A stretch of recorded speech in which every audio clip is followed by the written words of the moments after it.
sin instructivo.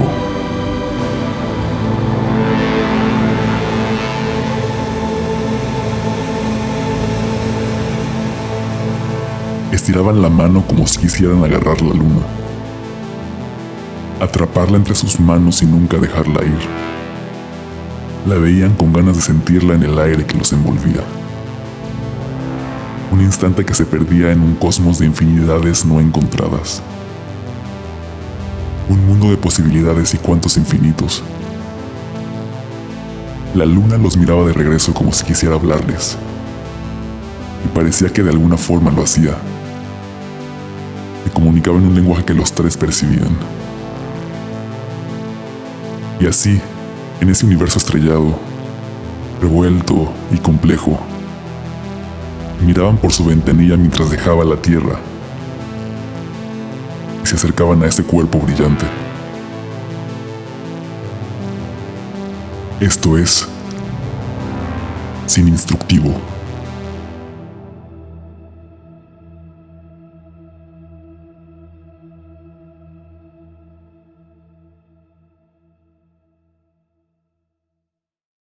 Hola a todos, bienvenidos a una nueva sesión de Sin Instructivo. Ya vamos en la 4, en la cuarta sesión o en la tercera. Ya no sé ni en qué día vivo ni qué sesión es. Pero bienvenidos a este foro de explicación y tutoría tecnológica para todas esas personas que por alguna razón extraña o por mera dignidad se rehúsan por completo a leer los instructivos. Hoy vamos a hablar de un tema que está muy caliente últimamente, sobre todo desde que empezó a haber esta nueva pelea espacial entre Elon Musk y Amazon y todas estas nuevas figuras. Y vamos a hablar de la ingeniería aeroespacial, de la propulsión espacial, vamos a hablar de las misiones al espacio y de muchos otros temas más, de la exploración del espacio profundo.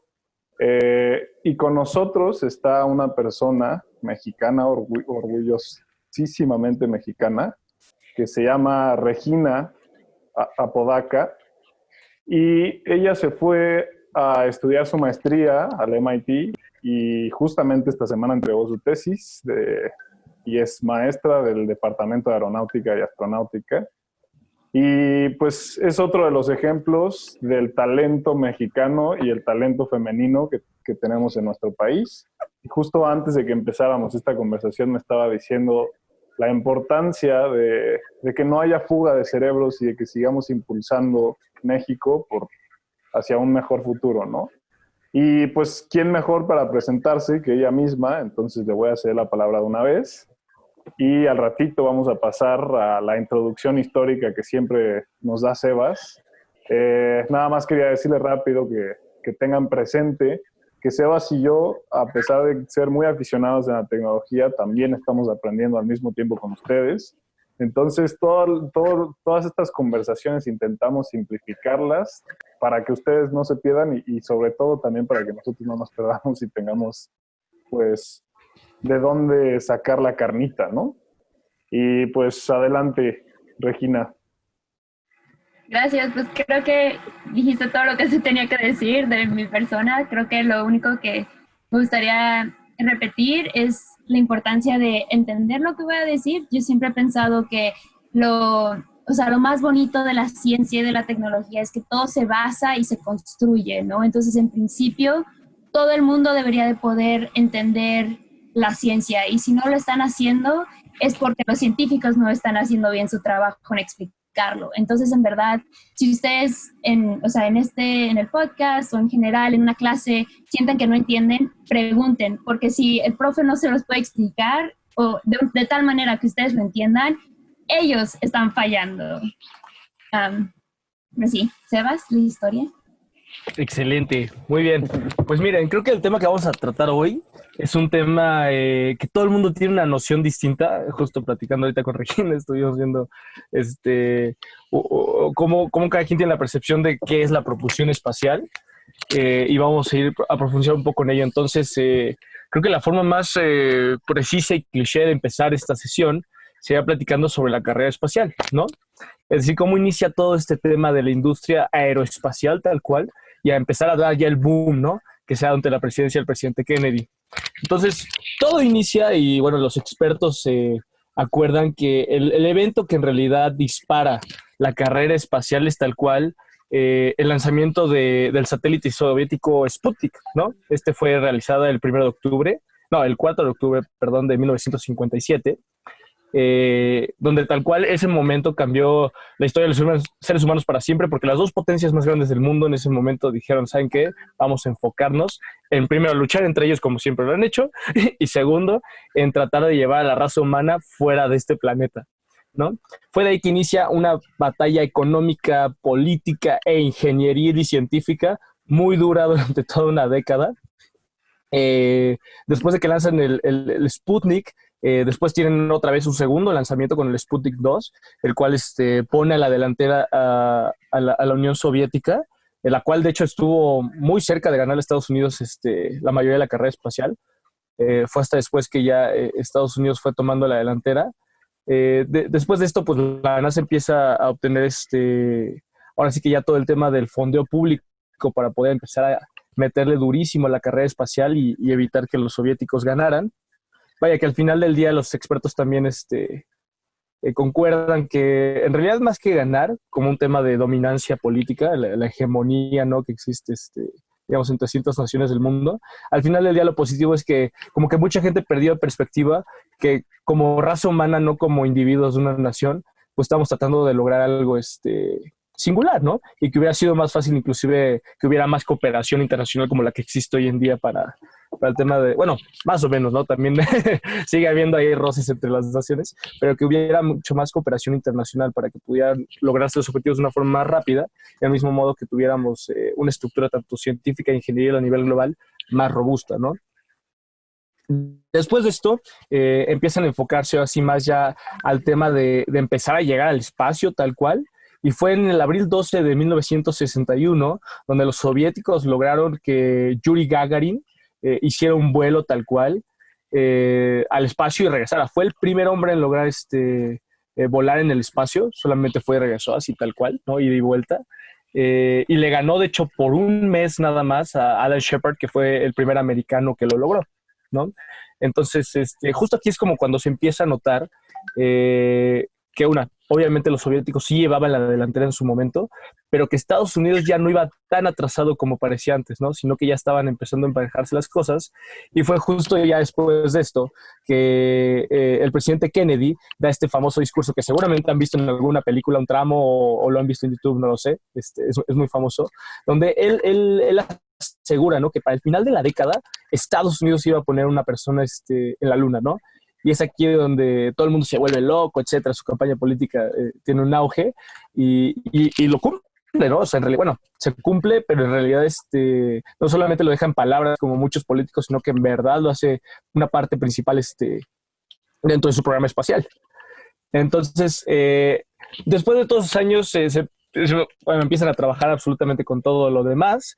Empiezan a hacer las misiones Mariner, empiezan a hacer las misiones Venus por parte de los soviéticos, y también otras naciones, no solamente los Estados Unidos ni la Unión Soviética estaban luchando, sino que muchas naciones empiezan a involucrar más, como Canadá, Francia, Japón y China, que de hecho hoy en día justo también son los principales, digamos por así decirlo, naciones competidoras en cuanto al sector aeroespacial. Hablaremos del sector aeroespacial en México también en algún punto de esta plática, by the way, porque sí existe y tenemos la Agencia Espacial Mexicana y han hecho varias cosas. Pero bueno, en realidad siguen siendo teniendo la hegemonía tal cual entre la Unión Soviética y la NASA. Y fue una vez que empieza ya la NASA con el programa Apolo y con las misiones Apolo, que son las más conocidas, tanto por películas que se han hecho como una especie de documentales, como también por películas de sci-fi sobre si existieron misiones Apolo secretas, que por qué ya nunca regresamos a la Luna, que qué hay del lado oscuro de la Luna, etcétera. Toda esta cultura pop que se empezó a desarrollar con base en la carrera espacial es algo muy interesante, ¿no? Porque al final del día cada quien ve las cosas como todo, ¿no? La tecnología, hay quien los ve como Regina, ¿no? Que obviamente seguramente está pensando como, no, sí, este usó este tal sistema de propulsión y este usó este tal, y fue entonces cuando descubrieron tal cosa, y nosotros solamente estamos pensando tal vez en Estados Unidos peleando contra la Unión Soviética, y otras personas están pensando en cómo crear ideas e historias basadas, ¿no? en el tema de la carrera espacial. Entonces, es un tema que obviamente todos hemos llegado a ver en algún punto, ya sea a través de documentales, a través de películas, y fue justo cuando empezaron a haber ya más problemas, ¿no? Con las misiones Apolo. Una de ellas, que creo que es algo que me gustaría que Regina después tocara, es el tema de lo que sucedió con el Apolo 1, ¿no? El Apolo 1, en enero 27 de 1967, estaba pronosticado para lanzar con la cápsula, etcétera. Y el tema es que en uno de los, ni siquiera fue el despegue completo, sino que fue uno de los ensayos, salió mal uno de los sistemas de propulsión, por lo cual tengo entendido, se incendia y mueren los 3 astronautas que estaban planificados para la misión Apolo 1, que seguramente llegaron a ver ustedes también en películas, es un caso muy sonado, pero fue entonces justo cuando como que todo el mundo empezó a cuestionar muchísimo el tema de la carrera espacial, ¿no? Que si valían las 3 vidas de estos astronautas, que qué otros peligros había, que qué tipo de combustibles o qué tipo de tecnología estaban utilizando y qué riesgos estos conllevaban hacia la raza humana. Eso empezó a pasar, obviamente como en todo siempre hay un doble filo por el lado de la tecnología, ¿no? Se puede hacer para temas buenos como para temas malos. Fue entonces que un año después, en octubre 11 de 1968, la NASA lanza su primera misión de Apolo, ya tal cual con astronautas, hacia el espacio, ¿no? Iban a bordo del Saturno 1, que fue el cohete que estuvieron utilizando, igual la misión Apolo 7, para la misión de 11 días que tuvieron. Y después de eso, pues ya, tal cual, en la misión de Apolo 8 fue que lograron tal cual llegar a la Luna, ¿no? Estas personas, la misión fue todo un éxito. Creo que todo el mundo ubica la escena, ¿no? Supe que yo paso para un hombre, pero un gran paso para la humanidad, ¿no? Que se ha utilizado en muchas películas y en muchos discursos, lo cual fue cierto, ¿no? Fue un logro tal cual como raza humana, no para Estados Unidos como lo quisieron pintar, sino que al final del día justo todo el mundo nos dimos un aplauso porque como especie logramos superar una barrera más que era pues tal cual llegar a otro lugar que no fuera nuestro planeta, no solamente volar afuera de él. Y eventualmente, conforme la Guerra Fría fue bajando ya de presión, etcétera, pues se fue normalizando más como una industria. Cada uno de los países que les mencioné, como Canadá, China, Francia, empezaron a desarrollar sus propios sistemas. Y poco a poco se fue, digamos, de alguna manera normalizando un poco más la colaboración, ¿no? Después tenemos ya temas como ya para investigación como el telescopio Hubble, o tenemos la Estación Espacial Internacional, etcétera, donde poco a poco se fue dejando de fragmentar este tema político y uniéndolo más por un tema científico, ¿no? Hasta el día de hoy que, por ejemplo, tenemos aquí a Regina, que seguramente conoce astronautas de varios países, o al menos personas de muchas nacionalidades que colaboraron en muchas misiones con la NASA e inclusive tal vez otras agencias espaciales en el mundo, ¿no? Entonces, sin más choro mareador sobre historia que ya conocemos, venga Regina, arranquémonos. Yo te quiero preguntar, ¿qué es la propulsión espacial? Sí, gracias, Doras. Es una muy buena pregunta. Cuando normalmente hablo de propulsión, siempre le pregunto a la gente como, cuando digo propulsión, ¿qué es la imagen que se imaginan, ¿no? Y creo que mucha gente ha visto videos o en pocos casos he conocido a gente que ha visto lanzamientos de cohetes en persona y básicamente se imaginan esta nube de fuego que ven, o sea, que producen estos cohetes químicos en cuanto tratan de despegar y salir al espacio, ¿no? Esa es lo que nosotros llamamos como propulsión química. Cuando yo hablo de propulsión espacial, me refiero al tipo de propulsión que utilizan los satélites, los cohetes, una vez que ya están afuera de nuestra atmósfera o lo suficientemente lejos de nuestro campo gravitatorio para que no necesiten tener tanta fuerza de empuje para poder ganarle a la gravedad, ¿no? Entonces aquí usé varias palabras, entonces déjeme regreso al punto. Cuando nosotros hablamos de propulsión, básicamente lo que estamos usando es el principio de conservación de momento. ¿Qué es esto? El momento lo podemos pensar como la cantidad de movimiento que tiene un cuerpo, ¿no? O sea, esta es la dirección, la velocidad, en la que nosotros nos estamos moviendo.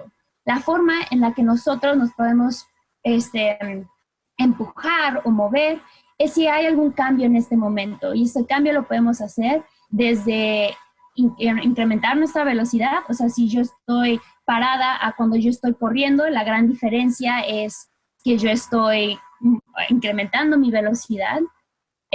O podemos cambiar la masa del sistema, ¿no? Porque el momento depende de tanto de la velocidad como de la masa, ¿no? O sea, ¿a qué me refiero? Si uno intenta empujar un cuerpo muy, muy pesado, pues te cuesta mucho más trabajo empezarlo a mover, ¿no? Pero si tú tienes algo mucho más ligero, pues fácil, a veces aunque no quieras, ya lo empujaste, ¿no? Entonces, esto es más o menos lo que nosotros, o sea, lo que utilizamos para poder hacer propulsión. Entonces, ¿qué es la propulsión química? Bueno, como el nombre lo sugiere, propulsión química es cuando usamos alguna reacción química para deshacernos de la masa, ¿no? Sin embargo, cuando echamos la masa, que son los químicos que estamos usando para crear esta reacción, no solo queremos deshacernos de ellas, queremos asegurarnos que nos estamos deshaciendo de ellas a muy altas velocidades. ¿Por qué? Porque entre más rápido tú avientes algo, va a ser mayor la velocidad que tú vas a obtener de esa expulsión, ¿no? Eso es lo que causa, es la razón por la que nosotros queremos que exploten los químicos, más que solo abrir una botella y dejarlos caer, ¿no? Ok. A ver, tengo algunas preguntas. Entonces, déjame ver si te entendí bien. El momento tal cual podríamos decir que es parecido a la inercia o parecido, digamos, a lo que sentimos cuando vamos muy rápido en el coche, frenamos y ¡oh! Hacemos que nuestros amigos se peguen en la guantera. ¿Tiene algo que ver con eso? Sí, la inercia es más o menos el deseo de la materia de mantener esta energía, ¿no? O sea, es... Okay. Qué bonita frase, ¿eh? Hay que apuntarla. La inercia es el deseo de la materia de seguir en movimiento. Creo que nunca lo había escuchado tan bonito. Sí, creo que los físicos ahí me dicen, no es un deseo, es una realidad.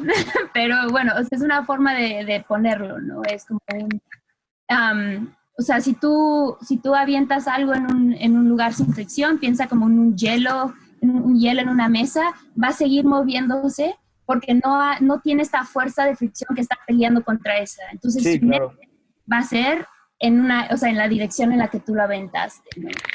Perfecto. Y el tema de la propulsión química, por ejemplo, no sé si sea una buena analogía, pero creo que es algo que todos en algún momento lo han hecho. Si no lo han hecho, se lo recomiendo con seguridad, obviamente siempre tomando precauciones, pero digamos que podría ser parecido a aventar una menta en una coca, ¿no? Es decir, todos estos videos de echarlo y que sale disparada, digamos que esa es una reacción química que lo que justo hace es generar pues una fuerza de propulsión hacia el otro lado, lo cual genera movimiento hacia la dirección deseada, ¿no? ¿Es el mismo principio, por así decirlo? Sí, claro, es súper parecido, porque lo que estás haciendo es creas una reacción química que crea una presión, que es una presión dentro de la botella, y esta presión es lo que hace que el momento en el que esta es liberada, los químicos, el gas, sale con una velocidad mucho mayor a la de que si tú solo avientas la coca, ¿no? Eso es exactamente lo que estamos haciendo al quemar estos químicos, ¿no? Haciendo esta explosión. Es esta cantidad de presión lo que hace que las cosas se muevan mucho más rápido. Súper, perfecto. Ya me queda más claro. Adelante. Sí, ya.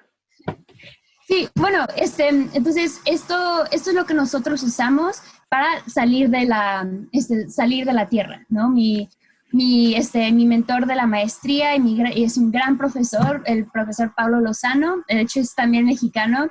Él siempre dice una frase que me encanta, que es la Tierra es de tal tamaño que hace salir salir de la Tierra difícil, lo suficientemente difícil para hacerlo interesante sin hacerlo imposible.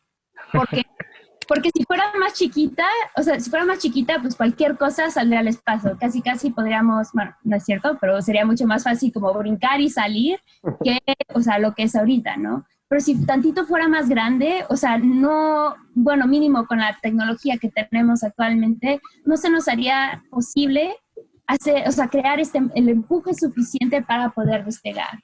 Entonces, eso es lo que nosotros queremos hacer, empuje. El empuje es una fuerza que tiene que pelear no solo con la gravedad, sino con la fuerza de fricción que el aire.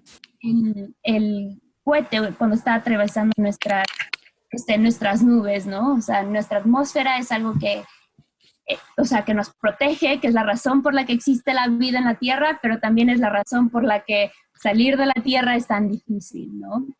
No sé si alguna vez han visto un video, pero cuando las cosas están entrando están de regreso a la Tierra, empiezan a calentarse, ¿no? Empiezan y empiezan como casi a crear fuego. Y esto es porque justo están peleando contra una fuerza de fricción con las nubes, ¿no? O sea, y eso, claro, en ambas direcciones van a experimentar esta fuerza, ¿no? Entonces, esto es algo que tienen que tomar mucho en consideración, ¿no? Y parte de las razones por las que muchas misiones originalmente fallaban era porque no tenían un buen modelo, un buen diseño para pelear contra estas fuerzas.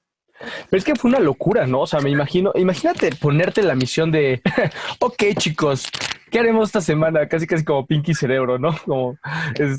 Y es como de, pues mira, vamos a intentar salir al espacio. O sea, nadie tenía absolutamente idea de cómo hacerlo de forma correcta, etcétera. Tal cual siento que fue una prueba y error lo más controlada posible, ¿no? Yo ahí tengo una duda. Claro.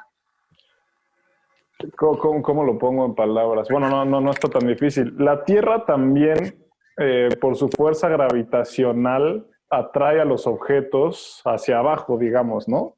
Y eso, esa es una de las razones o de las fuerzas más fuertes que se tienen que vencer para poder salir al espacio, o es más lo que decías de la atmósfera, o cuáles son las fuerzas más fuertes con las que tiene que, no sé, combatir, digamos, un cohete para poder salir al espacio. Porque del espacio ya es una fuerza gravitacional diferente, ¿no? Incluso las cosas se suspenden de otra forma. Pero ¿por qué la Tierra tiene esa fuerza que te atrae hacia su centro? ¿Qué tenemos que combatir, pues? Claro, no, la gravedad es una consecuencia de la existencia de la masa, ¿no? O sea, nosotros en principio tenemos gravedad.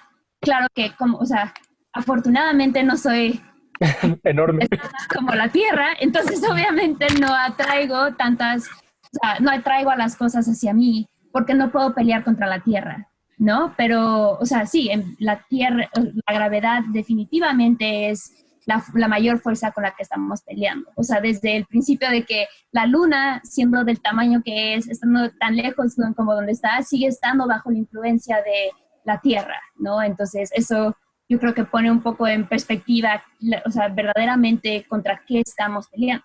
Pero claro, si tú lo piensas, también cuando tú brincas, le estás ganando temporalmente a la Tierra, ¿no? O sea, tú pudiste con tus piernas, no importa, ganarle a esta masa, ¿no? Tan grande. Entonces, eso es más o menos lo que tienen que estar haciendo los cohetes. Tienen que seguir brincando, ¿no? Tienen que seguir empujando, creando la fuerza que originalmente tú lograste hacer, ¿no? De hecho, algo creo que es un buen momento para introducirlo.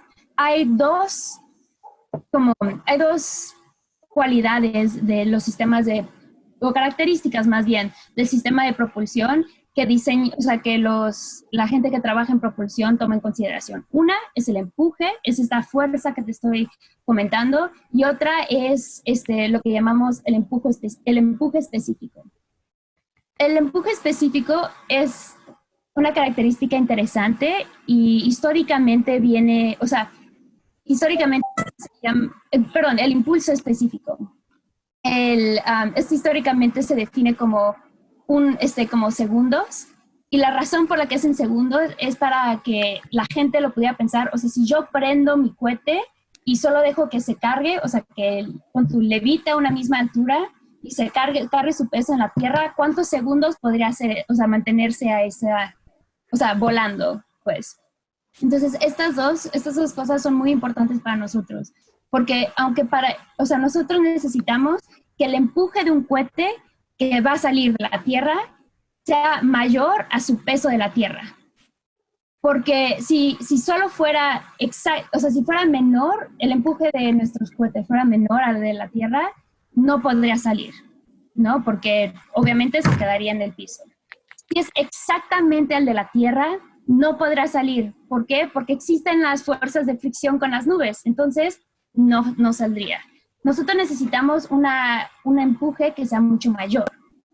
Ahora, tú me estabas preguntando si la fuerza de fricción también, o sea, es más que la gravedad.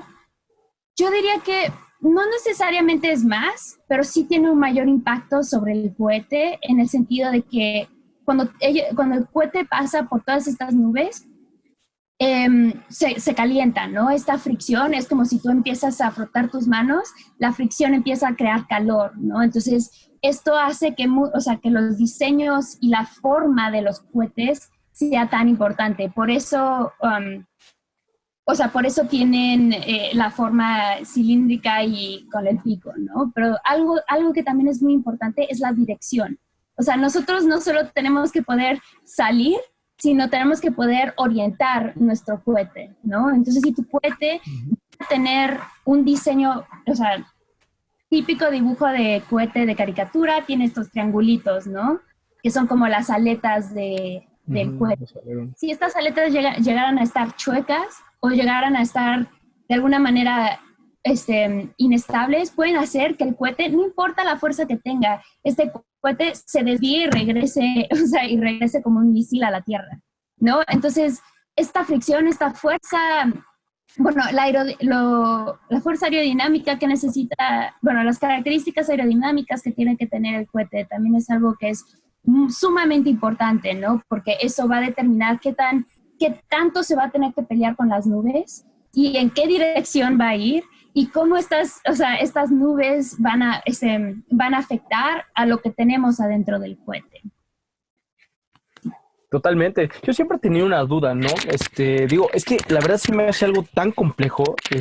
Al final del día intervienen muchísimas áreas de la ingeniería, muchísimas áreas de la ciencia. O sea, por ejemplo, me pongo a pensar en la dinámica de fluidos, ¿no? Que según yo es como se estudia la interacción de cuerpos con el aire, porque el aire de alguna manera es una especie de fluido, o según yo es como se estudia. Los sistemas dinámicos asociados, todas las pruebas de estrés, a la ciencia de los materiales del mismo. O sea, son tantas cosas que tengo una pregunta. O eso que dices, ¿no? Por ejemplo, si estuviera tantito chueco un alerón, ¿no? En temas más de la ingeniería aeronáutica detrás de esto, ¿no? De cómo guiar el misil. O sea, ¿cuál es el proceso o cómo se organiza un proyecto tan complejo donde intervienen tantas manos, donde cualquiera puede cometer un pequeño error y que todo salga absolutamente mal? Cuéntame, ¿cómo es el proceso para eso? Claro, pues yo diría que esa es exactamente la razón por la que hasta este momento había sido tan difícil que otros países entraran en esta industria, ¿no? O sea, si tú ves cómo hacían las misiones los rusos o cómo hacían las misiones los de la NASA, es básicamente como una documentación exhausta, ¿no? O sea, ellos tenían que ser capaces de decir con cuánta fuerza atornillaron el tornillo que agarraba la silla, ¿sabes? ¿Por qué? Porque si algo llega a fallar, ellos tienen que poder decir qué fue exactamente lo que falló, por qué falló y cómo lo pueden mejorar, ¿no? Y esto es muy caro, ¿no? O sea, cada uno de estos, cada uno de los instrumentos que hoy en día se lanzan en estos cohetes, cada uno de los cohetes, cada una de las almas, obviamente, que tienen, o sea, que están puestos en estos cohetes como los astronautas, son carísimas e irreponibles, imposibles de reponer, ¿no? Como lo son los seres humanos. Entonces, por eso este costo había sido tan elevado para poder hacer esto, ¿no? Y también necesitas tener expertos, como tú dices. O sea, estamos tratando de llegar a otros planetas. Obviamente necesitamos de todo, ¿no? De todo. O sea, necesitamos hasta comunicólogos solo para convencer a la gente de que lo que nosotros estamos haciendo vale la pena, ¿no? Porque luego la gente dice, ¿pero por qué? O sea, ¿cuál es la necesidad? Y la necesidad es, bueno, en mi opinión, es que esta industria es la razón por la que el ser humano es diferente del animal. Es porque nosotros somos capaces de querer hacer este tipo de cosas, no por necesidad, ¿sabes? De vivir, es por necesidad emocional, es lo que nos da razón para vivir, es esta curiosidad innata que tiene el ser humano de saber qué es lo que nos rodea y hasta dónde podemos llegar, ¿no? Entonces, de hecho, o sea, algo que a mí me encanta ahorita es cómo la industria privada está revolucionando lo que es la aeronáutica, ¿no? O sea, hasta antes, que la NASA lanzara un cohete tardaba años. ¿Por qué? Porque ellos tenían que, una vez más, documentar, te digo, con cuánta fuerza y cuántos clavos tiene cada cosa, cuánto material usaste, cuánto cuesta. Está perfectamente documentado para que no fallara. Y cada vez que había un fallo, o sea, era casi poner en línea todo lo que habían hecho, ¿no? A cada rato la gente quiere cerrar la NASA y decir, no, explotó ese cohete, ya nada, nunca más les vamos a dar dinero, ¿no? Entonces entra la industria aeroespacial, entra alguien como quien es Elon Musk, y empieza a crear cohetes que a cada rato explotan, pero pues a él, como es el que da el dinero, pues ni modo, ¿no? Explotó uno, ¿por qué explotó? Hagan otro. Entonces, por eso por eso si tú sigues la historia de SpaceX, que es la empresa de Elon Musk, que es fallo, funcionó, ¿sabes? Empieza...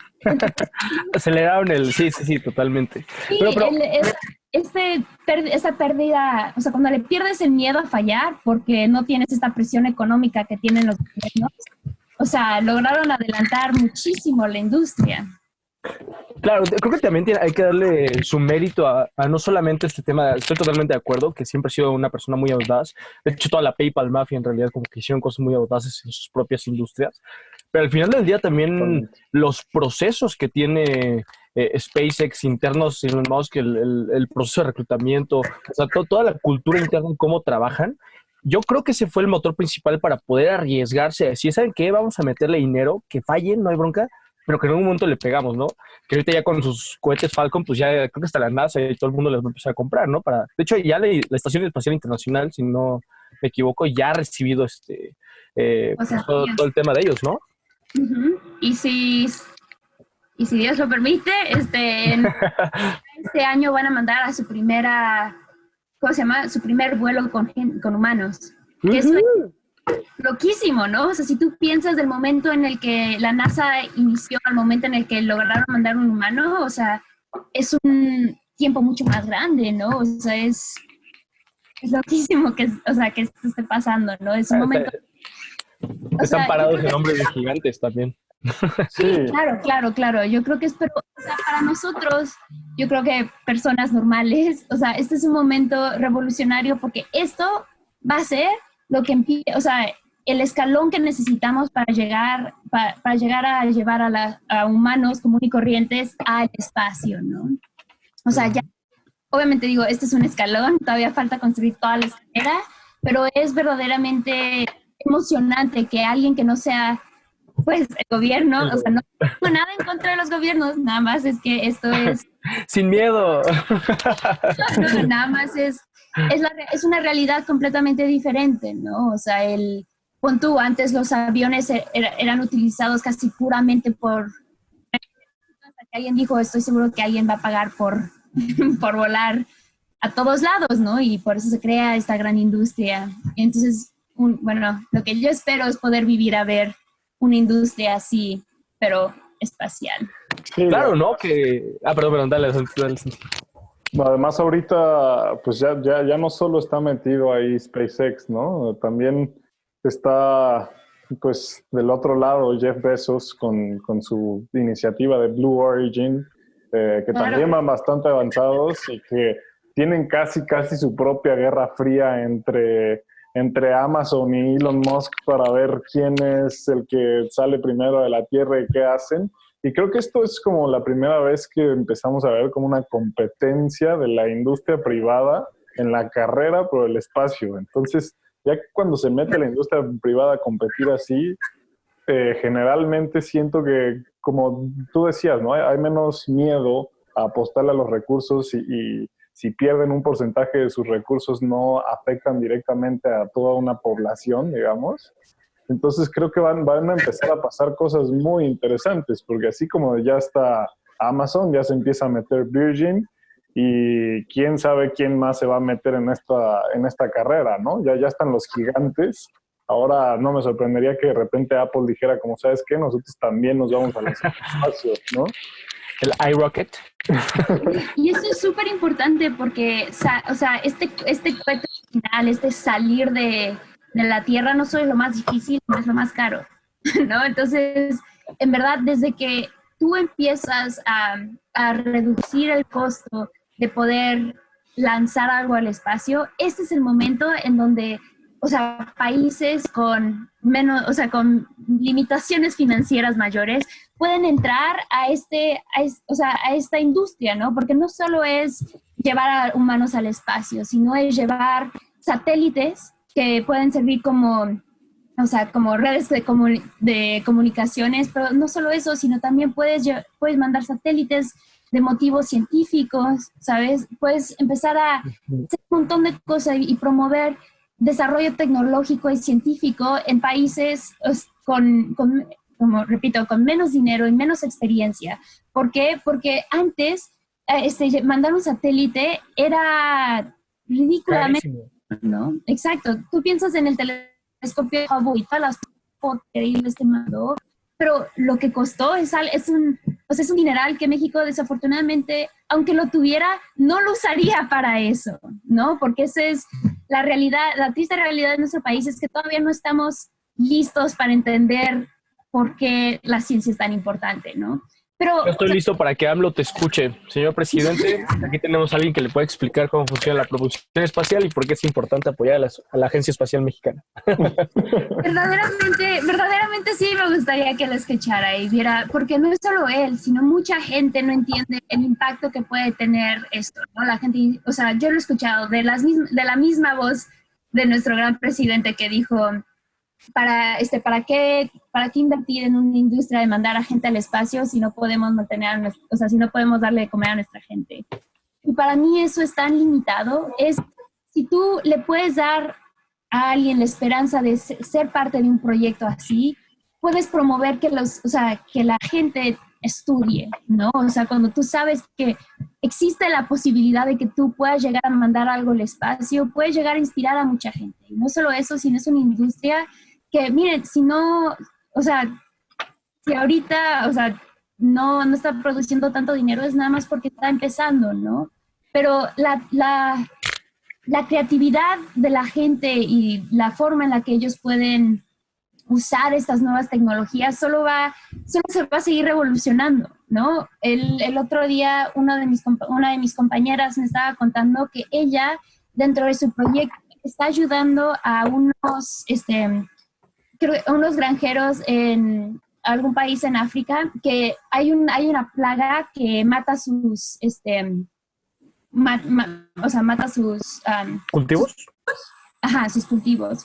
Entonces, con esto, junto con ella, están buscando tener un satélite que monitoree cómo esta plaga se esparce por los cultivos para que ellos puedan empezar a detectarlo y prevenirlo antes de que eso suceda, ¿no? Entonces, eso es algo que antes hubiera sido imposible, porque cómo, o sea, ¿sabes? La idea de usar un satélite para con un solo propósito era algo impensable, ¿no? Pero aquí es donde entra algo, o sea, una nueva tecnología que es lo que llaman CubeSats o nanosatélites, ¿no? O sea, tú, o sea, piensas en un satélite como Hubble, el Hubble es del tamaño de un camión, ¿no? O sea, eso es enorme. Yo estoy hablando, un CubeSat es como de 30 centímetros, pueden llegar a ser hasta de 60 centímetros. Estamos hablando de, o sea, aproximadamente de 1 kilogramo a 10 kilogramos máximo es lo que están produciendo, ¿no? Estos obviamente son para misiones más cortas, como de 3 a 7 años, pero estas son misiones que ayudan, o sea, que pueden llegar a ayudar a una población como la nuestra, ¿no? O sea, yo estoy segura que nosotros también tenemos plagas que maltan nuestros cultivos y sería bueno poder invertir en un satélite que ayuda, ¿sabes? Que ayuda a nuestras comunidades, ¿no? Y así como este ejemplo, hay mil y un cosas que podemos hacer ahora con la creación de estos nanosatélites. Regina, ¿nos podrías explicar un poco más a profundidad cómo funciona un satélite? Claro, pues hay un satélite es diseñado para cada misión, o sea, no hay, bueno, hasta el diseño de los nanosatélites no había como una fórmula de cómo hacer un satélite, porque todo dependía de su función, ¿no? Existen los satélites que se utilizan para las telecomunicaciones.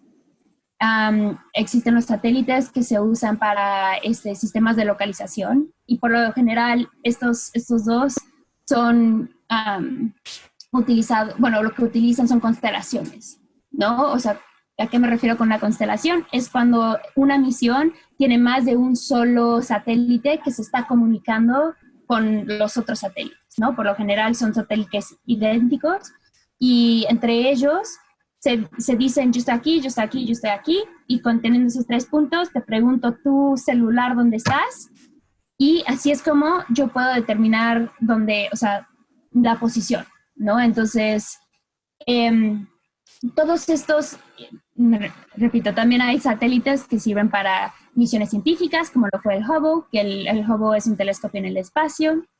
Existen satélites de espionaje, porque pues la realidad es esta y los países los usan para no solo comunicarse entre ellos, o sea, entre ellos y sus personas, ¿no? Porque si usas el satélite que todo el mundo usa, pueden llegar a interferir tus comunicaciones. Pero sí, tienen sus propios, pero también tienen satélites que vuelan sobre diferentes países y les echan el ojo, porque así es como sí. Esto funciona, ¿no? De cada uno de estos satélites está en diferentes órbitas y planos orbitales. Esto es muy importante, especialmente para la misión. Existe bueno, obviamente hay una infinidad de órbitas, ¿no? Tú lo puedes pensar como de un punto a otro punto existe una infinidad de cortes, ¿no? Que tú le puedes dar a esa regla, ¿no? Es básicamente esto. Pero, sin embargo, por tratados internacionales, como que han determinado bandas donde los países pueden poner diferentes satélites. Y esto es porque obviamente hay bandas que son lo más fáciles o sea, en la que puedes entrar en órbita y hay bandas mucho más estratégicas, ¿no? Por ejemplo, tú cuando estás rotando, tu satélite cuando está rotando alrededor de la Tierra, vas a estar rotando a una cierta velocidad, ¿no? Pero si tú logras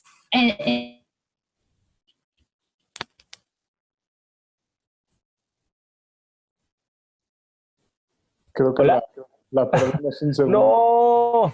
No. O sea, a la misma velocidad. Aquí estoy. ¿Me escuchas? Perdón, ¿en qué me quedé? Está rotando alrededor de la Tierra, estás orbitando y va a una velocidad. Exacto. Entonces, si tú logras que tu velocidad de rotación coincida con la velocidad de rotación de la Tierra, vas a estar en lo que se conoce como una órbita geoestacionaria, ¿no? Que significa que tú siempre vas a estar viendo a la Ciudad de México, ¿no? Y obviamente eso es algo increíblemente útil y necesario, ¿no? Entonces, mucha gente, o sea, muchos países se pelean por estos espacios, ¿no? Luego hay, ¿sabes? O sea, entre más cerca estés, más rápido vas a estar rotando. Entonces, capaz si tú no quieres siempre estar viéndolo, es suficiente con que que veas a la Ciudad de México 3 veces al día, ¿no? O sea, o capaz si una vez al mes. Depende, o sea, depende de tu misión, es la importancia de esto, ¿no? Entonces, esto también influye. También, si tú estás más cerca a la Tierra, ¿qué pasa? Vas a estar, número uno, o sea, la fuerza de gravedad va a ser mayor, ¿no? Que es la razón por la que vas a estar rotando a mayor velocidad. Sin embargo, también vas a estar posiblemente dentro de la atmósfera, ¿no? O sea, nosotros, cuando piensas en la atmósfera, no lo pienses como de la nada ya no hay nada, ¿no? Es un gradiente. O sea, hay mucho, pero cada vez hay menos. Piénsalo como si estuvieras diluyendo una pintura, ¿no? Sí, no es de golpe, ¿no? O sea, tal cual es como pues todo un cacho de espacio, ¿no? Que es la... Exacto, que hay, entonces, ahí es donde entra la parte de propulsión espacial. Una vez en el espacio, tú necesitas seguir peleándote contra esta fuerza de fricción de la atmósfera, pero, o sea, ya no te estás peleando con la fuerza de gravedad, porque justo esa fuerza de gravedad es lo que te mantiene dando vueltas. Entonces, ahí es donde la gente empezó a diseñar estos sistemas de propulsión que tuvieran un mayor empuje, sí, pero también, ¿cómo se llama? Impulso específico, porque el impulso específico nos ayuda a hacer varias maniobras, ¿no? O sea, si tú piensas, vamos a pensar así, si tú piensas en cuando vas manejando, si tú solo te vas en una línea recta, como que no tienes que usar mucho, o sea, no tienes que cambiar mucho a gasolina, ¿no? O sea, con una cierta constante de gasolina tú puedes seguirte moviendo. Pero si de nada hay tráfico y tienes que frenar y luego acelerar y luego frenar, como que empiezas a usar más y más combustible, ¿no? Entonces, esto es más o menos lo que pasa. Si tú quieres nada más llegar a una órbita y quedarte ahí felizmente, perfecto, ¿no? O sea, no te va a costar tanto. Pero si tú de la nada quieres, no, ¿sabes qué? Es que ahora o sea, me di cuenta que mi misión no necesitaba esto, necesitaba o sea, un cambio de órbita o lo que sea, tienes que ponerle un sistema de propulsión a tu satélite, ¿no? Y qué tan rápido te mueves o no te mueves va a también depender eso, ¿no? Porque también piénsalo como cuando tú sales a correr. Cuando tú corres, te cansas mucho más rápido de que si tú caminas, aunque la distancia sea la misma, ¿no? Sí, entonces, esto también funciona igual para un sistema de propulsión, ¿no? Si tú quieres hacer cambios drásticos, rápidos, pues prepárate para usar toda tu gasolina, ¿no? Que si tú dices, bueno, me muevo tantito, no tienes que ganarle de una a la gravedad y entonces tú puedes, o sea, puedes hacerlo con mucho menos gasolina, por así decirlo. Okay. Pero aquí es donde entra la idea de la propulsión eléctrica. No, lo que se dieron cuenta para esta gente, bueno, la gente que dijo, bueno, a mí la verdad no me importa hacer este cambio rápido, me puedo tardar más tiempo. Ahí es donde dijeron, bueno, entonces lo que nosotros no necesitamos un empuje grande, lo que nosotros necesitamos es tener este impulso específico. Esta habilidad de tener un empuje específico alto también ayuda a poder hacer maniobras mucho más detalladas. Ajá, exacto. Es como cuando tú golpeas algo rápido, o sea, cuando golpeas algo fuerte, no sabes a dónde va a llegar, ¿no? Pero si tú lentamente lo empujas, como tienes más control de lo que estás empujando, puedes tener más control de hasta dónde va a llegar, ¿no? Es como aventar la pelotita en el beer pong. La propulsión química es el güey típico que la avienta así de que casi quieta todos los vasos. Y la propulsión eléctrica es el artista que hasta dobla la muñequita y lo mete en la primera, ¿no? El artista del ping-pong. Exacto, digo, son diferentes estrategias. Una te llevará más lejos que otra, pero es exactamente eso. Y a mí me gusta proponer que piensen como la propulsión química y eléctrica como si tú tuvieras un carro, o sea, un carro normal, pero con un solo tanque de gasolina. Entonces, si no planeas bien tu viaje, ahí te quedaste, porque no hay forma de rellenarlo. Hasta hoy en día no hay manera de rellenar tanques. Entonces, si se te acaba la gasolina, ya valiste. Pero si tú, en contrario, tienes un carro eléctrico y tiene una batería limitada, ¿no? Solo lo puedes cargar una cierta cantidad. Sin embargo, si tú le pones la habilidad para cargarse, podrías recargarlo sin tener que llevarlo a una gasolinera, ¿no? Entonces, eso es más o menos como lo que llevó a la gente a querer usar sistemas de propulsión eléctrica, ¿no? Porque esto te permitiría hacer viajes más lejos, porque aunque te tardes más, porque tienes que esperarte a que se cargue y lo que sea, puedes seguir empujando, ¿no? Y esto es lo que abrió las puertas a poder hacer misiones. Bueno, obviamente es importante decir, la existencia de nanosatélites es reciente.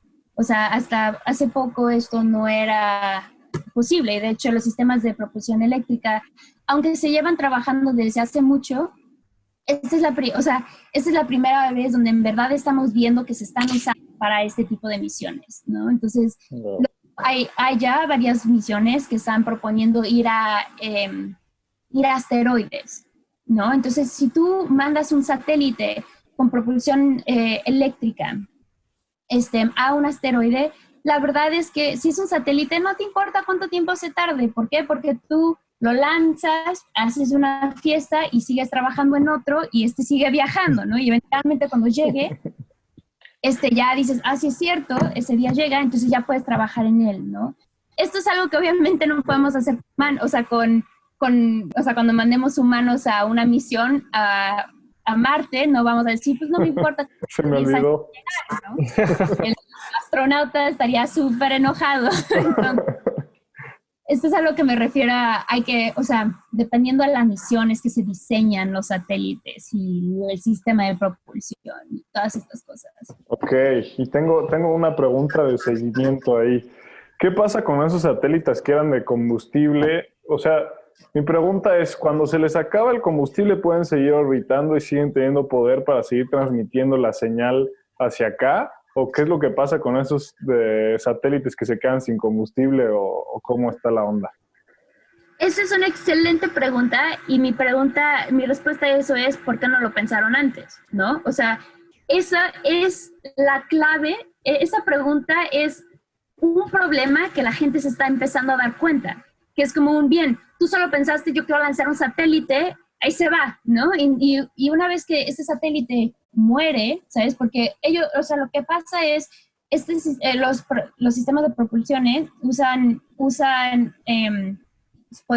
por así decirlo, su gasolina para ir corrigiendo su órbita, ¿no? Porque obviamente, no tenemos una forma de calcular exactamente.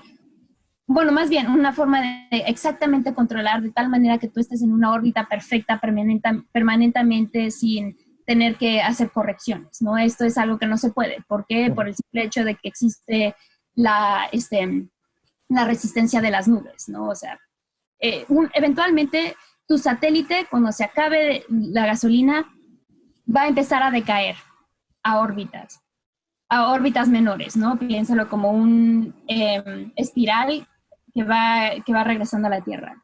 Y esto es verdaderamente un grave problema que están empezando a ver ahorita, porque la forma en la que decaen, nadie lo está monitoreando. Es como, ya no está donde yo lo quiero, me vale madre, que haga lo que quiera. Entonces, lo que empieza a pasar, y está pasando, es que están chocando los satélites. O sea, estos satélites no, nadie los está reportando, nadie sabe dónde está, tú lanzas el tuyo bien feliz, ¡pum!, chocó. ¿Por qué? Porque nadie te dijo que que iba a estar ahí, ¿no? Y de hecho, esto, o sea, allá ha pasado, ha habido colisiones de satélites que no solo cuestan mucho dinero porque los dos satélites sean bien caros, es porque ahora tienes millones y millones de pedacitos de satélites volando por ahí. Y es como, se vuelven balas para los otros satélites, ¿no? Porque si tú tienes un pedazo de satélite, estábamos hablando de cambio de momento, ¿no? O sea, si algo se está moviendo lento porque era grande, chocas, lo haces 1000 pedacitos, esos 1000 pedacitos se van a mover mucho más rápido. Y eso es verdaderamente un problema. Esto es algo que la respuesta es, bien, ¿sí? ¿Por qué no lo pensamos antes, no? Eso es algo... Oh, cielos. Ese becario.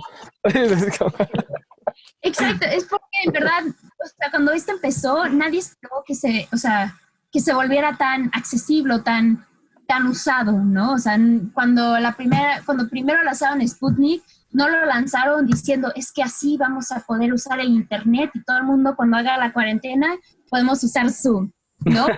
Sí. O sea, en verdad, esto se revolucionó. Entonces, ahora, esto es algo que por acuerdos internacionales están tratando de imponerle a los satélites nuevos, que es como que es tu satélite tiene que asegurarse que antes de morir tenga un sistema de propulsión que lo pueda sacar de órbita, ¿no? Porque si tú puedes controlar la órbita a la que se va a regresar tu satélite, o sea, bueno, no solo dejarlo caer, porque, como repito, si lo dejan caer y hay satélites abajo, pueden chocar, pero pon tú, si ellos dicen, ok, de aquí para abajo sirven, ¿no? Entonces tu satélite tiene que salirse de órbita, o sea, salirse a una órbita más grande a la que a nadie le importa, entonces tú lo mandas a ese satélite. O sea, eso es como las cosas que se siguen negociando y se siguen tratando de hacer, pero por esto es tan importante hacer este sistema de propulsión eléctrica, ¿no? Porque es mucho más barata que el sistema de químico. Entonces la idea es que tu satélite, no importa cuál sea, le puedas poner este sistema de propulsión eléctrico barato y puedas evitar hacer más basura en el espacio que a nosotros nos interesa. Claro. Claro. Tengo una pregunta. Por ejemplo, ¿qué pasa? O sea, no entiendo ahí de quién sería la responsabilidad. Imagínate, esto que dices, ¿no? Chocaron dos satélites. ¿Quién demanda a quién? O sea, ¿quién es responsable? ¿Quién es o sea, vaya, ¿cuál es la ley? O sea, así como en aguas internacionales, pues no hay un régimen o un marco jurídico establecido en una nación. ¿Qué sucede en el espacio, sabes? O sea, por ejemplo, esa persona o el gobierno que le ha invertido millones y millones de dólares a su satélite y chocó porque resulta que había basura espacial de otro satélite, ¿ahí qué sucede? O sea, ¿se perdió y ya? No, pues aquí es donde entran nuestros amigos los actuarios. Ahora, una nueva industria que se está creando a consecuencia de esta industria es la de seguros, o sea, seguros para satélites, ¿no? Oh, por Dios. Pero tú, o sea, imagínate, es una aseguradora de un satélite. Así de caro ha de ser, Claro. la aseguradora, ¿no? Pero sí, eso es lo que están haciendo y es triste porque muchas veces, o sea, no hay cámaras, ¿no? O sea, no hay cámaras de seguridad donde, o sea, como en como en las calles para ver quién le chocó a quién, ¿no? O sea, en verdad, los satélites cuando se van y no hay forma de contactarlos. Entonces, en verdad, no hay manera de ponerle desafortunadamente. O sea, algo que de hecho pasó recientemente, y esto era algo que yo ni siquiera sabía hasta que llegué aquí, es que China dice que accidentalmente explotó uno de sus satélites. Pero este evento puso a los gringos increíblemente paranoicos. O sea, y yo estando aquí lo escucho todo el tiempo, porque ellos lo que dicen eso no fue accidente, eso fue una demostración de poder, de que si ellos quieren, pueden tirar nuestros satélites, ¿sabes? Porque, o sea, ahorita lo que nosotros tenemos que pensar es que la forma en la que se detectan los satélites. O sea, nosotros estamos completamente ubicados por los satélites. Pero pero qué satélites están ubicados es dependiendo de quién los está cuidando, ¿no? Entonces yo digo, este es mío, pero si un momento digo, me vale madre donde esté, nadie está checando dónde estoy. Entonces, si el mío choca con el tuyo, no hay manera de saberlo. Madre santa, o sea, tal cual falta que se desarrolle un órgano internacional o global, ¿no? Ya vaya mundial, para poder regular todo ese tema y consecuencias, ¿no? Sí, insisto, de esta, o sea, industria tecnológica están saliendo muchísimas otras, ¿no? Y otra de ellas es el derecho espacial, ¿no? Y justo es esto, es como... Suena súper cool. Eso no hace cool a los abogados. No es cierto. La verdad es, o sea, poca gente se está involucrando en estas decisiones, ¿no? O sea, en este ámbito, pero ponte, para nosotros, yo diría que para México es muy importante meternos en esta industria, porque mira, ahorita capaz si seguimos, o sea, y sé que querías hablar de la Agencia Espacial Mexicana, o sea, nuestra Agencia Espacial tiene 9 años, sigue siendo bebé. Sin embargo, pronto no lo va a hacer. Pronto va a empezar a tener, esperemos, si el gobierno nos sigue dando dinero, pronto llegaremos a tener más y más presencia, y si nosotros no estamos haciendo presencia ahorita que se están haciendo las leyes, cuando nosotros estemos ahí, nos vamos a tener que apegar a lo que sea que los grandes decidieron, ¿no? Porque no fuimos capaces de ver a un futuro y ver la necesidad que teníamos de poner estas reglas. Ok. Tengo unas preguntas que me gustaría estructurar porque es que es tan complejo el tema. Primero, me encantaría que profundizáramos un poquito más en el tema de energía eléctrica, o sea, que funciona tal cual como un motor eléctrico de un Audi. Segundo, armas espaciales. Es decir, es peligroso. Esto que vemos en sci-fi podría llegar a suceder, que haya ya sea ojivas nucleares, o sea, o cualquier otro tipo de armamento espacial o un láser que de pronto va a venir a volarme la cabeza desde allá arriba. Sin que nadie, exactamente como tú dices, sin que nadie esté regulando, sin que nadie sepa de quién fue o cómo pasó. Y tercero, ¿qué hay más para México? Yo sé que tenemos algunos satélites como el Morelos 1 y Morelos 2, si no me equivoco, allá arriba, pero ¿qué sigue para México? ¿Cuáles son las áreas de oportunidad que tú ves en la industria aeroespacial mexicana? Y cuarto, ¿qué pasa con toda la basura espacial? Como Wally. Empezaré desde esa, de la basura espacial. Hasta ahorita se queda.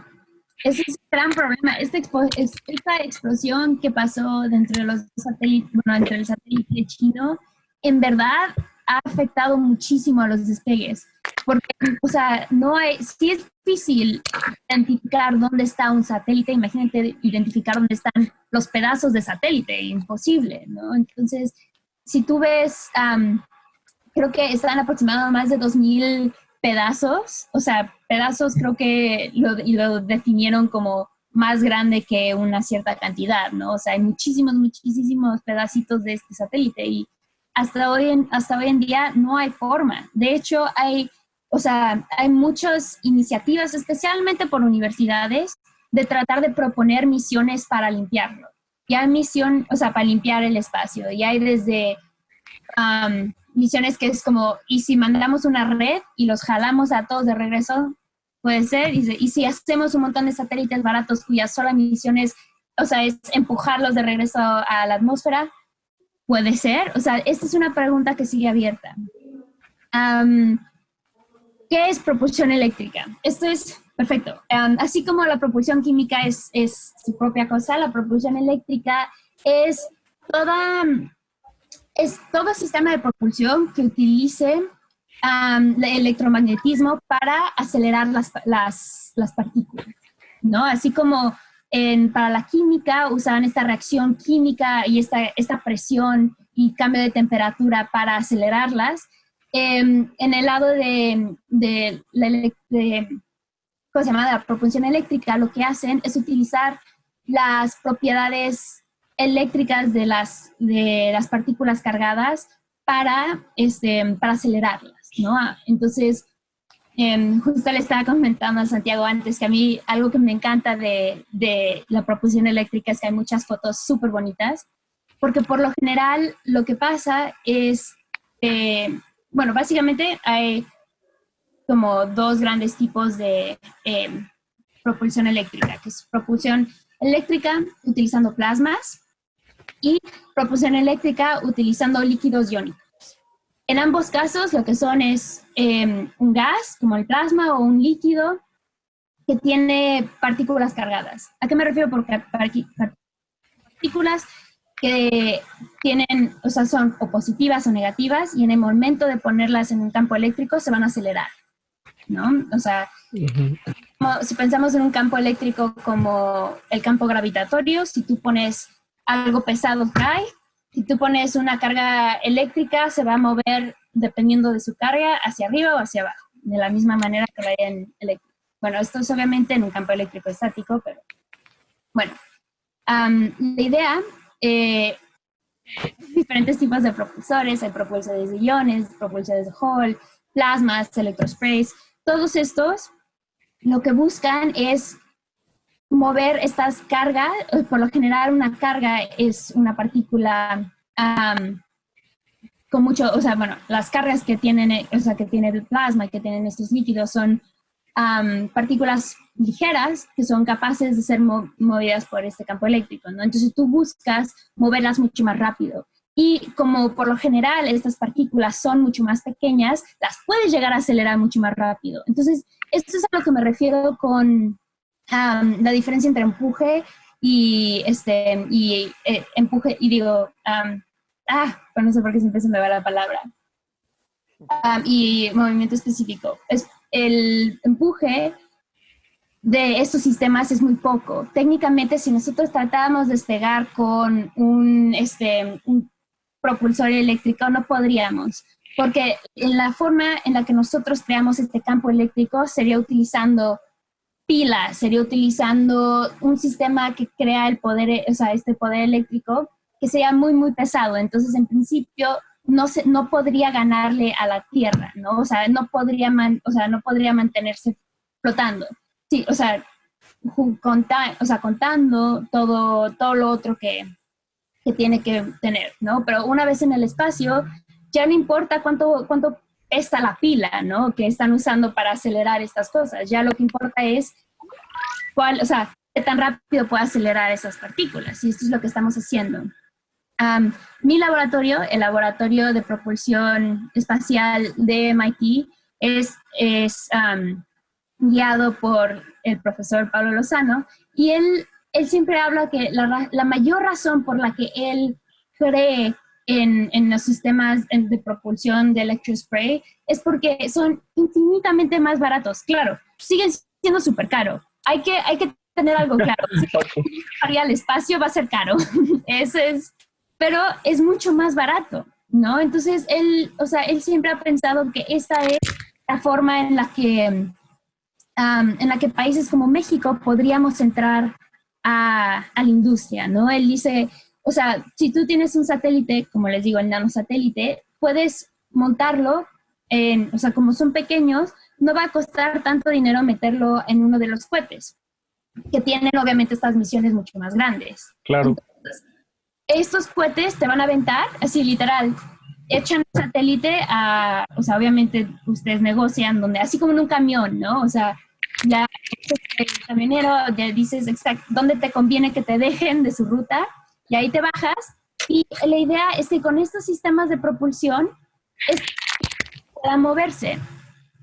Entonces, así no tiene que gastar tanto dinero en salir, sino solo tiene que pagar lo que le sale de caminar de la estación del camión a su casa, ¿no? Que es lo que están tratando de hacer. Okay. Y estos sistemas, el sistema de electrospray es el sistema en el que se especializa mi laboratorio, y es básicamente utilizando lo que son líquidos iónicos. Como su nombre lo sugiere, son líquidos que iones o partículas cargadas que reaccionan. ¿Spray? Así. Sí, o sea, se llaman spray porque cuando, haz de cuenta, si tú piensas como cuando, o sea, cuando se rompe una tubería y se hace como el cono de agua, ¿no? En el techo. y empiezan a caer gotas. Es algo parecido como lo puedes pensar, ¿no? O sea, tú cuando le pones el campo eléctrico a este líquido, se empieza a crear un cono y empiezan a salir gotas o partículas, bueno, gotas y partículas cargadas de esto, ¿no? Y dependiendo del tamaño es lo rápido que salen. Entonces lo llamamos spray, es porque, o sea, son como un montón de, es un spray, ¿no? Es un montón de gotitas que salen disparadas en este cono, o sea, en un cono literal, o sea, se van dispersando. Entonces, de ahí viene el nombre. Qué interesante. Nice. Suena muy simplificado. A lo complicado que debe de ser en realidad. Sí, de hecho, o sea, toda mi maestría fue en probar diferentes, o sea, mezclas o líquidos iónicos para esto. Ok, supongo que entonces trabajas con muchos ingenieros químicos también, ¿no?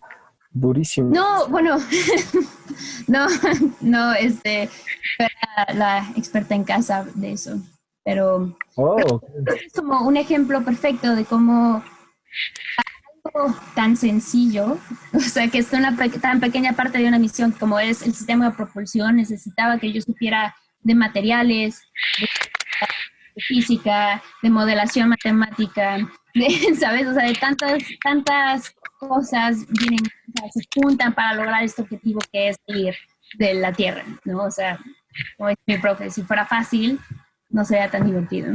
Exacto. Oye, Regina, y a ver, una duda un poco más geek que seguramente nuestra audiencia va a querer saber. Todo el mundo en algún punto, en películas de sci-fi, en Star Trek, no sé, hemos escuchado de un concepto que es la velocidad warp, ¿no? No solamente decir como, ok, puedo llegar de aquí a la Luna, puedo llegar de aquí a Marte, sino que es como, esta estrella como Alpha Centauri, que si no me equivoco es la más cercana a la Tierra, o el sistema más cercano a la Tierra, se encuentra a X millones de años, ¿no? Justo creo que uno de los problemas más grandes sobre, el futuro de la humanidad y volvernos una especie de raza nómada que va buscando estrellas para sacar su energía. El primer problema es justo cómo llegamos ahí sin necesidad de 10,000 generaciones o 10 millones de generaciones de seres humanos para poder llegar a otro punto.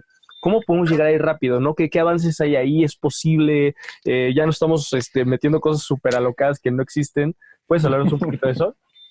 Sí, claro. Eso es súper interesante porque ese es un tema que yo diría que muchos que entran a propulsión se preguntan, ¿no? O sea, físicamente es imposible, o sea, viajar a la velocidad de la luz, ¿no? Uh-huh. Sin embargo, eso no importa, eso no le importa a la gente que trabaja en propulsión, ¿no? Nosotros decimos, bueno, ok, ese es el límite, nosotros, ¿hasta dónde podemos llegar? ¿No? O sea, hay que mover el espacio, ¿no? Pues, o sea, es interesante, ¿no? Porque siento que eso ya sería una pregunta más teórica, ¿no? O sea, hasta que no podamos conseguir una respuesta teórica, llevar la tecnología va a ser un poco difícil, pero eso no nos impide soñar, ¿no? O sea, ahorita les hablo de química eléctrica, sin embargo hay una tercera, que es la propulsión nuclear. Ahora se preguntarán, ¿por qué no he escuchado de eso? Es porque todavía no hay ningún sistema de propulsión nuclear eficiente, o sea, que sea del que se hable normalmente, ¿no? Entonces, pero, o sea, la idea de utilizar energía nuclear podría ser, es una idea muy interesante, ¿no? En cómo podemos usar eso para movernos aún más rápido, ¿no? Entonces, o sea, y luego también hay una otra pregunta, ¿no? O sea, si nosotros pudiéramos hacer un cohete que se mueva tan rápido, ¿qué le pasaría al humano? ¿No? O sea, los astronautas mismos hablan de cómo cuando, o sea, el salir de la Tierra es sentir una fuerza fuertísima, ¿no? O sea, en el cuerpo y saber, y eso es algo que también estudian los ingenieros aeroespaciales, o sea, cómo el ser humano reacciona a todos estos cambios de ambiente, ¿no? O sea, qué tan rápido, cuánto un ser humano es capaz de resistir antes de morir, ¿no? Porque imagínate que sí, al fin podemos viajar a esa velocidad, pero un ser humano no puede viajar tan rápido, porque si viaja tan rápido, esa velocidad nos afecta, o sea, afecta de alguna manera cómo funciona el cuerpo humano y ya nada sirve. Exacto, o sea, y ni modo, nuestros satélites volarán tan rápido, así de rápido, pero nada más, ¿no? Entonces, eso también es una gran limitación y eso es algo muy interesante que también mucha gente trabaja, ¿no? Aquí en MIT hay un grupo que se llama Laboratorio de Sistemas Humanos y es básicamente ellos estudian cómo el humano interactúa con la tecnología, ¿sabes? O sea, cómo interactúan con este ambiente en el que están, ¿no? Ellos son los que trabajan en diseñar, bueno, son parte de los que trabajan en los trajes de astronautas, ¿no? Son los que... Tengo un amigo que era el que se estaba dedicando en tratar de hacer... No sé si han visto la película de Iron Man, pero ven que tiene como a Jarvis en su máscara. Sí. Básicamente él dice como su sueño es poder hacer esa visión para los astronautas, como que pudieran en su casco poder ver todo esto e interactuar con, ¿sabes? Con los que están aquí en la Tierra así de bien, como Tony Stark interactuaba con Jarvis. Sí, que eso quién sabe qué tan lejos estemos de eso, no creo que demasiado. Porque ya incluso sacaron estos pupilentes que se ponen en los ojos que te ayudan a identificar cosas como si fuera Google Images, que puedes identificar y categorizar las cosas directamente, ¿no? Entonces creo que ahí también habría un tema interesante en cuestionarnos si realmente es importante que el humano llegue allá o si podemos tener una tecnología que nos ayude a descubrir cómo se ven las cosas desde allá, ¿no? Y podría ser incluso inteligencia artificial y sistemas para, no sé, de cámaras o alguna locura así que nos permitan ver esa realidad desde allá e incluso poderla vivir, ¿no? Ya se trabaja, ya puedes vivir experiencias en las que no estás necesariamente presente en cuerpo, ¿no? Esta llamada es eso, de entrada. Y de ahí quién sabe cuánto más va a evolucionar. Pero pues sí sería interesante, justo con esto que dices de estos nanosatélites, saber qué tanto pueden viajar, ¿no? Porque yo quiero suponer que si puedes hacer algo de ese tamaño, viajar en el espacio, podría gastar mucho menos combustible y transportarse incluso más rápido, ¿no? Sí, claro. O sea, yo soy de la idea que siempre, o sea, que ese tipo de cosas son increíbles porque en general no todos los seres humanos van a poder ni van a querer ir a Marte, ¿no? O sea, a mí me sorprendió cuando hablé con mi familia y les pregunté si pudieran ir a Marte, irían y todos, ¿no? Y yo, o sea, obviamente sí, ¿no? O sea, ahí es donde firmo, ¿no? Pero no todos querían ir a Marte. Entonces, a mí me encanta esa idea de poder crear, o sea, una experiencia virtual de esto, ¿no? Para que esa gente pueda tener ese acceso, ¿no? Sin embargo, yo sí soy de la idea de que nunca vamos a dejar de intentar ir a esos lugares, ¿no? Porque Claro. siempre, o sea, porque siempre va a haber la gente que sí tiene esa curiosidad y ese deseo de ir. Entonces, claro que haya el dinero para hacerlo o la tecnología para hacerlo, siempre va a ser una pregunta, ¿no? Pero es algo que nos toca pelear. Excelente. Oye, Regina, un poquito para ir cerrando la sesión, creo que lo que me gustaría es que dieras un poquito, tal vez, de tu experiencia trabajando ya, de cómo, porque yo te conocí en la preparatoria, y eso sí los puedo decir a toda nuestra audiencia, que desde el minuto uno Regina siempre nos dijo, yo voy a trabajar en la NASA, y yo voy a hacer cosas del espacio, etcétera, no sé si cohetes en ese momento en específico, pero sí, sin duda alguna siempre fue tu objetivo, y me da muchísimo orgullo que lo hayas logrado. Creo que me gustaría que les platicaras un poquito a todas las personas que tienen tal vez ambiciones de entrar a trabajar en esta área, pero justo que tal vez están un poco cabizbajos por el tema de es que estamos en México y en la NASA pues, tienes que ser o americano para que te dejen entrar a los proyectos, o aquí no hay donde estudiar ingeniería aeroespacial, es muy difícil, etcétera. Ayúdame a quitarles toda esta mierda mental, por así decirlo, para que se pongan a trabajar. A ver, cuéntanos. Sí, Creo que es importante, o sea, bueno, hacer una pequeña aclaración. Quizás me conocí en mi último año de prepa. Y la razón por la que hago esa aclaración es porque no fue ese momento en donde fui lo suficientemente valiente para aceptar que ese era mi sueño. ¿Saben? Hasta ese momento yo creo que todo, o sea, toda mi vida había escuchado que eso no era lo mío.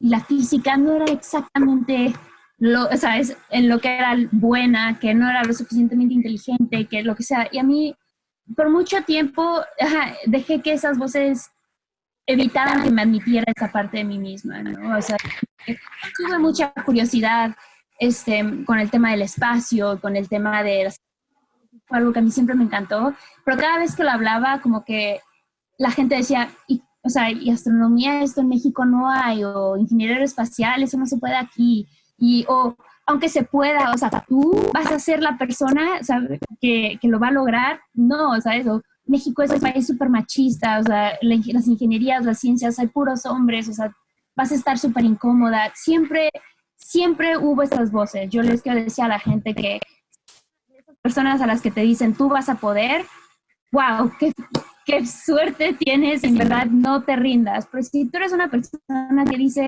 ay, es que la verdad es que a mí me gusta, me atrevería porque todo el mundo me dice que soy tonto.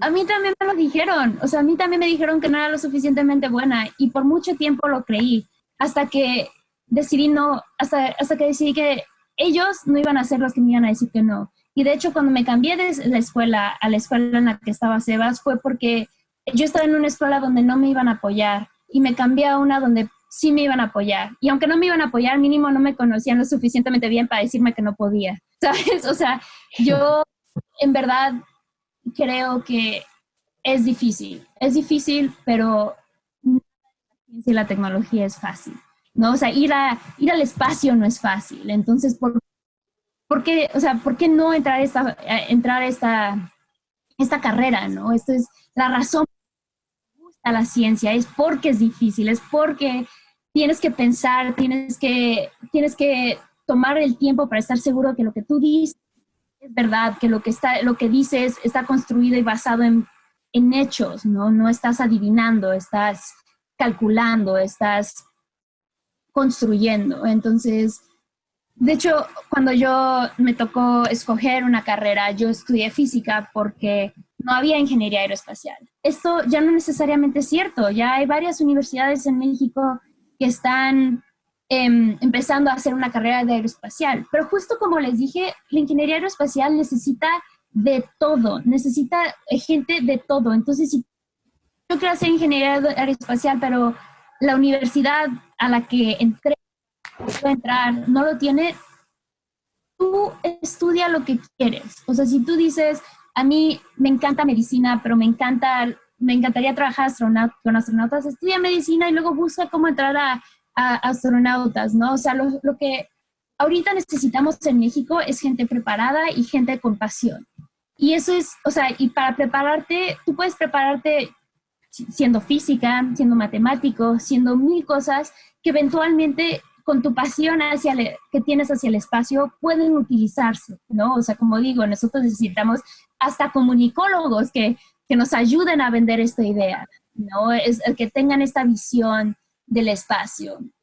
Yo ahorita estoy haciendo mi maestría, entonces no estoy trabajando en la NASA, pero sí estuve trabajando en la NASA para hacer mi tesis de licenciatura. Y en mi tiempo ahí, me encantó, o sea, porque yo tuve la posibilidad de trabajar con gente increíblemente motivada, increíblemente talentosa. Me encantó. Y fue súper difícil llegar ahí. Pero lo que más me dolió es pensar que esto no lo había, o sea, que estas oportunidades no existían en nuestro país. Y eso es algo que yo veo que la Agencia Espacial Mexicana podría traer y está intentando traer, ¿sabes? Yo cuando me fui a la NASA fue utilizando una puerta que me abrió la Agencia Espacial Mexicana porque ellos reconocen que ahorita no necesariamente tienen la capacidad de entrenar a la gente. Entonces nos están ayudando a ir a otros lugares donde existe este conocimiento para que nos los pasen a nosotros y nosotros teniendo esas oportunidades, busquemos ayudar busquemos ayudar a los de nuestro propio país, ¿no? Yo lo veo mucho con mi investigador aquí en MIT. Él es una persona que estudió en el TEC, es mexicano, y a pesar de llevar aquí ya muchísimos años en Estados Unidos, nunca ha olvidado de dónde es, ¿no? Él siempre busca dar pláticas, hacer divulgación a comunidades mexicanas, siempre busca... Podcasts.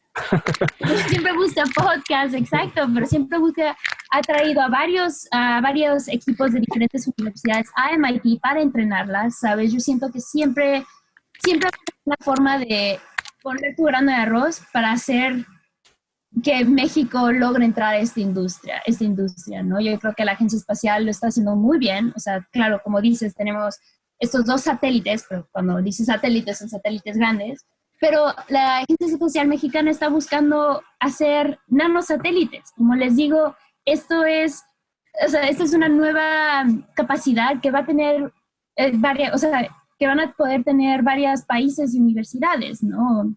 El otro día, hace 2, 3 años, vino la Universidad Panamericana aquí a MIT a trabajar con mi investigador en el diseño de un nanosatélite. También creo que la Agencia Espacial Mexicana está trabajando en 2 diferentes misiones de nanosatélites. Es algo que se está haciendo y siento que entre más gente haya con este interés, vamos a hacer más las voces pidiéndole al gobierno que dé más dinero para esta industria, ¿no? Pero es que están haciendo el Tren Maya.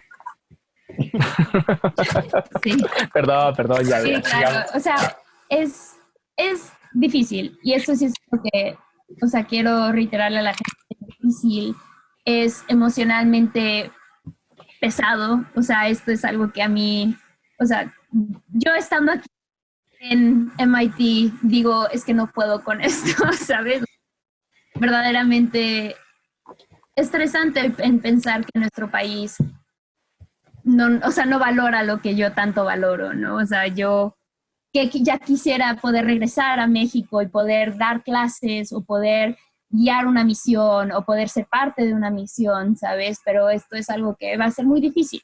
Pero, como he dicho, mandar un satélite al espacio es muy difícil. Entonces, no porque sea difícil, nos tenemos que rendir. Sí, totalmente de acuerdo. Y creo que es un gran mensaje para cerrar este podcast.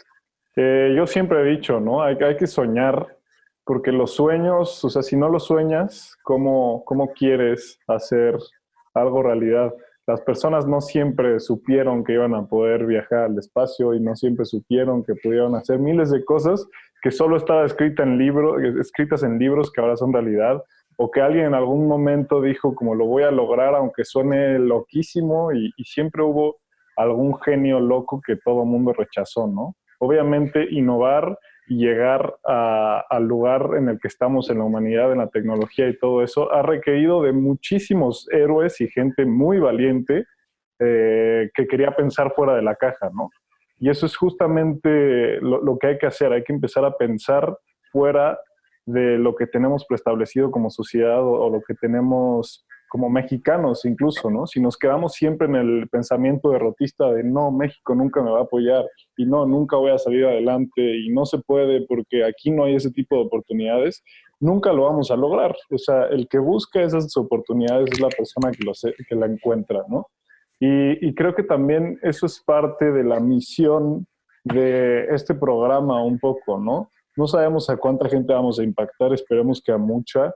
La misión, nuestra misión particular, es que lleguemos a toda esa gente y la motivemos de alguna forma, o por lo menos la logremos educar de alguna forma para que se atrevan a soñar y se atrevan a soñar con un futuro mejor.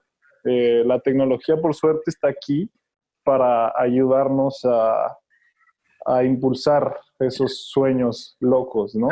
Y eso es lo que nos diferencia de todo lo que hemos estado hablando muchas veces de si nos va a sustituir la inteligencia artificial o no. Y la respuesta es otra vez no. O sea, realmente nadie puede soñar como nosotros soñamos. Nadie sueña ni tiene esa visión ni esas planteamientos locos y futureos extraños que nuestra especie, ¿no? Entonces, si no soñamos no vamos a llegar ahí. Y regresando un poco al punto del que tocamos hoy, de la ingeniería aeroespacial y todo el espacio, va a llegar un punto donde esta, como cualquier tecnología que ya hablamos antes, se empiece a desmonetizar y se democratice un poco. Va a llegar un punto donde ya no va a ser carísimo ir al espacio ni hacer todas estas propulsiones. No estoy diciendo que sea pronto, ¿no? Pero que haya entrado el sector privado a la escena significa que pronto las cosas van a empezar a ser más fáciles y pues vamos a poder soñar con cosas cada vez más extrañas y cada vez más locas.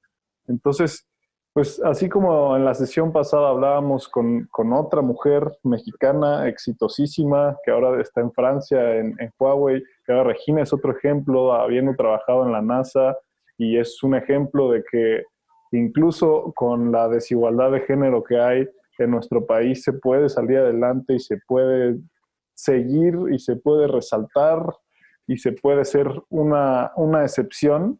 Eso debería de ser suficiente para poder motivar tanto a mujeres como a hombres, como a todos los géneros que haya allá afuera, que realmente, pues como mexicanos y como raza, somos unos chingones que podemos lograr cosas muy, muy impresionantes, ¿no?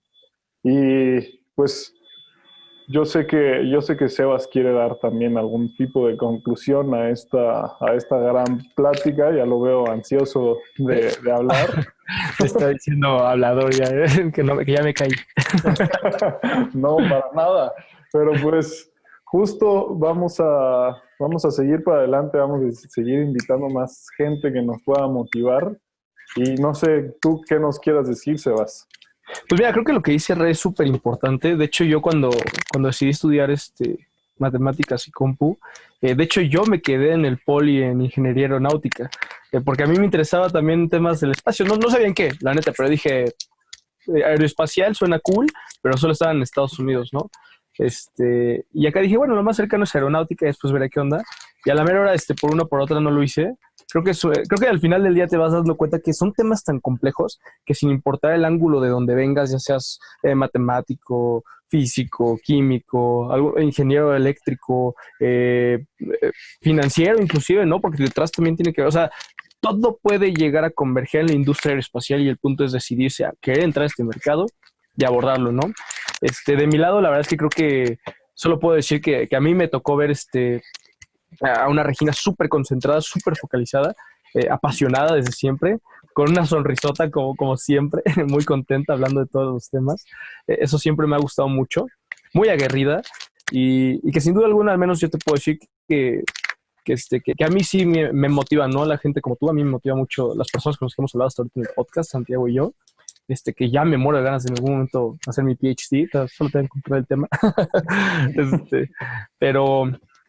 Pero sí, sin duda alguna, te quiero felicitar porque eres un ejemplo a seguir, porque estoy seguro que va a hacer cosas más grandes después, que muchos temas que tocamos, como en todos los podcasts, podrían tener una sesión propia, y estoy seguro que en unos años o en un año, ya que este podcast sea súper conocido en toda la República y en Latinoamérica, o de habla hispana, vaya, podremos invitarte otra vez para que nos platiques un poco más sobre algo tal vez más específico y enterarnos en qué andas en ese momento.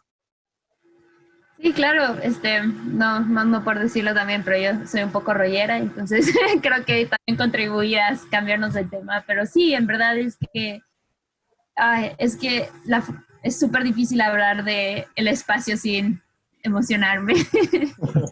Pero sí, la verdad es que espero los que estén viendo este podcast se motiven a buscar, o sea, esto es algo que a mí me impresionó mucho, como la curiosidad de la gente y la información que hay, ¿no? Yo siento que siempre o sea, no me dio miedo, pero como que me abrumaba la cantidad de información que había, ¿no? Porque no sabía ni por dónde empezar, pero empieza por donde puedas, ¿no? O sea, la idea es como tú empiezas a buscar lo que a ti te interesa y en verdad, o sea, yo creo que algo que me ha sorprendido mucho es que justo la gente que entra a este tipo de ámbitos le encanta hablar de su trabajo, ¿no? O sea, le encanta hablar de todas estas cosas. Entonces, si tú tienes curiosidad o quieres saber más, yo te empujaría a comunicarte, a tratar de mandarle un correo, o tratar de hacer una junta con tu científico local, ya sea en una universidad, en lo que sea, y empieza a tratar de meter tus manos en la ciencia, en la tecnología, lo más pronto que puedas, ¿no? Porque así, hablando con esta gente, puedes empezar a ver, esto me gusta, pero no es exactamente lo que quería, ¿no? Así como tú dices, o sea, terminaste en matemáticas y ciencias de la computación. Eso es algo que es infinitamente útil, ¿no? En ingeniería aeroespacial. No te puedo contar cuánta gente hay aquí que hizo eso, ¿no? Que estudió matemáticas y ciencias de la computación. Pero no necesariamente es algo, es una conexión lógica que harías cuando primero estás tomando estas decisiones, ¿no? Entonces yo por eso sí le trato de decir, especialmente a los niños de prepa, que nos estén escuchando, esperando que nos estén escuchando, les diría eso, les diría, habla con tu profe de física. A mí mi profe de física, antes de llegar a mi última prepa, no me quería, me decía que era una tonta, pero cuando llegué a mi último año de la prepa, mi profe de física fue quien hizo mi primer contacto con un investigador, ¿sabes? Él fue el que me dijo, oye, Regina, vi que hay esta oportunidad en la NASA, ¿por qué no aplican? O sea, él fue verdaderamente mi guía, y es porque él conocía el ámbito de la ciencia y la tecnología, sabía dónde buscar y me pudo guiar. Entonces yo sí les diría que busquen a este mentor. Si su profe de física no lo es, tírenlo por la ventana, no, de verdad. Y busquen a otro mentor que les pueda guiar hacia qué tipo de oportunidades tienen, porque en verdad hay 1001 oportunidades, y en verdad creo que todo el mundo podría mínimo buscar un video de YouTube que les explique la pregunta que tienen. Pues qué padre mensaje para cerrar, qué bonito plática en general. Creo que eres una persona admirable, o sea, yo sé que esta es la primera vez que te conozco y llevamos tal vez una hora de conocernos, pero qué orgullo que haya gente tan echada para adelante, y qué orgullo poder decir que son mexicanos, mexicanas, y incluso la persona con la que estás trabajando, que sea un profesor mexicano también, es algo impresionante, y también deja otra vez en alto al nombre de México, y nos da a entender una vez más que los mexicanos somos realmente creativos, exitosos, y que no tendríamos por qué echarnos hacia atrás por nada, ¿no? Y pues te agradezco muchísimo, Regina, por estar aquí. A ti también, Sebas, a todos los que nos están escuchando. Acuérdense que vamos a complementar este podcast con materiales un poco más didácticos, fotos que nos comparta Regina sobre la propulsión, artículos que expliquen un poquito más a profundidad de esto. Síganos en nuestras redes. Acuérdense de seguir también a las redes de Sebas en Canto Studio. Sin instructivo -- para todas las redes sociales, bueno, por lo menos Facebook, Instagram, y ya veremos qué más va surgiendo en el camino. Y pues, gracias a todas las personas que nos ayudan a hacer este podcast mejor, a Madnex, a Marquita por impulsar las comunicaciones, a Kival por asesorarnos con todo. Y pues ojalá que te vaya excelente en tu camino, yo estoy seguro de que sí, y ojalá también en algún momento pienses en cómo podemos lograr hacer más grande el sueño aeroespacial de México. Perfecto. Pues nos vemos a la próxima, chicos. Esto fue Nos vemos a la próxima semana. Sin instructivo. Esto es Sin Instructivo.